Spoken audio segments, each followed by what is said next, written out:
নমস্কার বন্ধুরা, Bhadreswar study centre চ্যানেলে তোমাদের স্বাগতম। রেলে নিয়োগ 2024 রেলের তরফ থেকে একটি দারুণ সুখবর। ফুল ক্যালেন্ডার রেলের তরফ থেকে প্রকাশিত করা হয়েছে।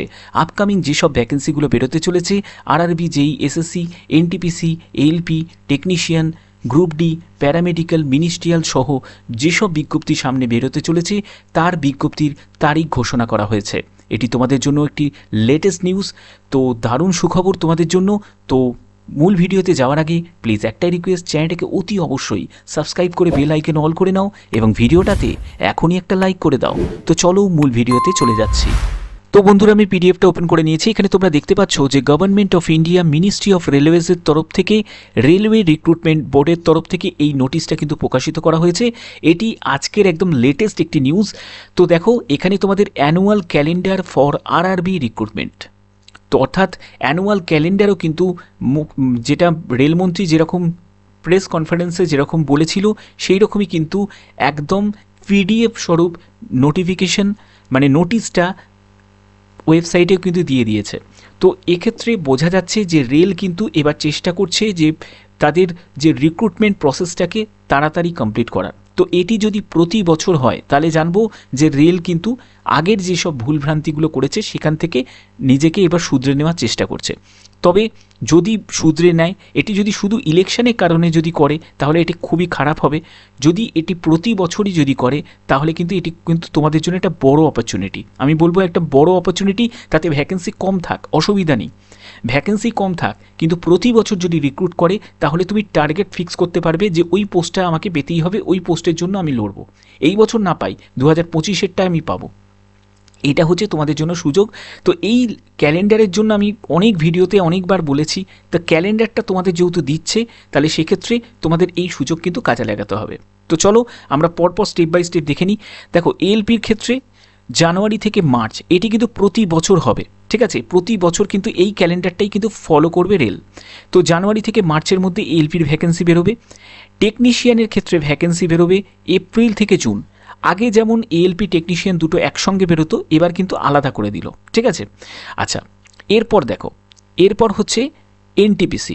এনটিপিসি মানে হচ্ছে নন টেকনিক্যাল পপুলার ক্যাটাগরিজ, যারা গ্র্যাজুয়েট লেভেলের, যেমন লেভেল 4, লেভেল 5, লেভেল 6-এর ক্ষেত্রে, এবং non technical popular categories under graduate মানে হচ্ছে যারা গ্র্যাজুয়েশন করেনি, উচ্চ মাধ্যমিক যোগ্যতা, সেক্ষেত্রে লেভেল 2 এবং লেভেল 3। তোমাদের অনেকের প্রশ্ন থাকতে পারে যে স্যার টিটির ভ্যাকেন্সি এখানে কোথায়?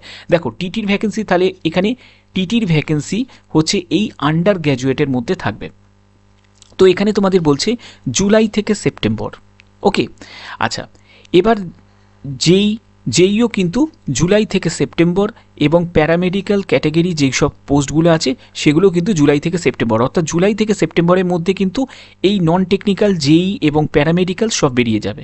ওকে, আচ্ছা, এরপর হচ্ছে তোমাদের লেভেল 1 মানে গ্রুপ ডি। অনেকেই তোমরা অপেক্ষা করছিলে যে স্যার গ্রুপ ডির ভ্যাকেন্সি কবে আবার বেরোবে। গ্রুপ ডির ভ্যাকেন্সি এবং মিনিস্ট্রিয়াল আইসোলেটেড ক্যাটাগরির ভ্যাকেন্সি অক্টোবর থেকে ডিসেম্বর, অর্থাৎ বোঝা যাচ্ছে যে অক্টোবর থেকে ডিসেম্বর কিন্তু এই বিজ্ঞপ্তিগুলো কিন্তু বেরোবে। তাহলে তোমরা তোমাদের প্রস্তুতি অনুযায়ী যে পোস্টের জন্য তোমরা এবার খাটাখাটনি করতে চাইছো, তোমরা এবার সিলেক্ট করো যে তোমরা কোন পোস্টের জন্য তোমরা নিজেকে তৈরি করতে চাইছো। তোমরা যদি মনে করো যে আমি এনটিপিসি গ্র্যাজুয়েটের জন্য যদি নিজেকে তৈরি করার চেষ্টা করো, তাহলে সেটার জন্য নিজেকে তৈরি করে নাও। আমি বলবো যে এমন প্রস্তুতি তৈরি করো যাতে কম ভ্যাকেন্সি থাকুক, কিন্তু তোমাকে এই একটা সিটের জন্য এমনভাবে খাটতে হবে যাতে ওই একটা সিট যেন তোমার জন্য থাকে। ওকে, তো সেই রকম তোমাদের সব রকমের সহায়তা করার জন্য আমি আছি।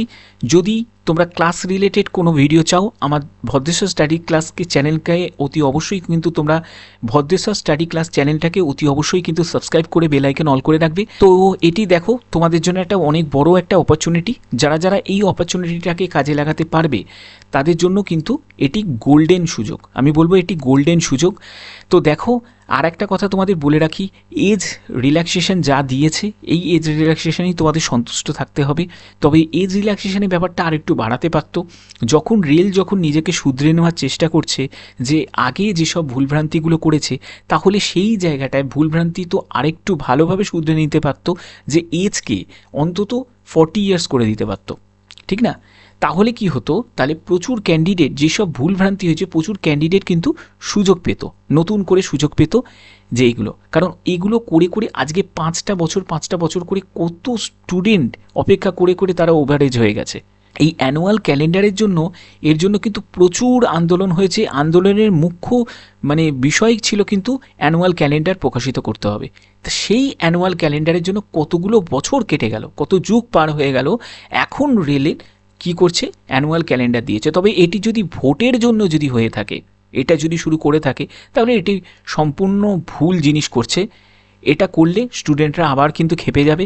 যদি এটা প্রতি বছর যদি এটাকে মেনটেন করে, তাহলে আমার মনে হয় যে এটি রেলের তরফ থেকে বা আমাদের যেসব স্টুডেন্টরা আছে তাদের জন্য একটা বড় সুযোগ। ঠিক আছে, তো এখানে যেসব পোস্টগুলো তোমাদের দেখালাম, তো এই পোস্টগুলোর মধ্যে কোন পোস্টের জন্য তুমি নিজেকে প্রিপেয়ার করতে চাও অবশ্যই তোমরা কমেন্ট করে জানিও।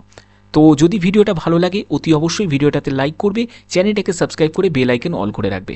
চাকরি রিলেটেড কমপ্লিট ইনফরমেশন পাওয়ার জন্য অবশ্যই চ্যানেলটাকে সাবস্ক্রাইব করে বেল আইকন অল করে রাখতেই হবে। তো আজকের মতো এইটুকুই, টাটা।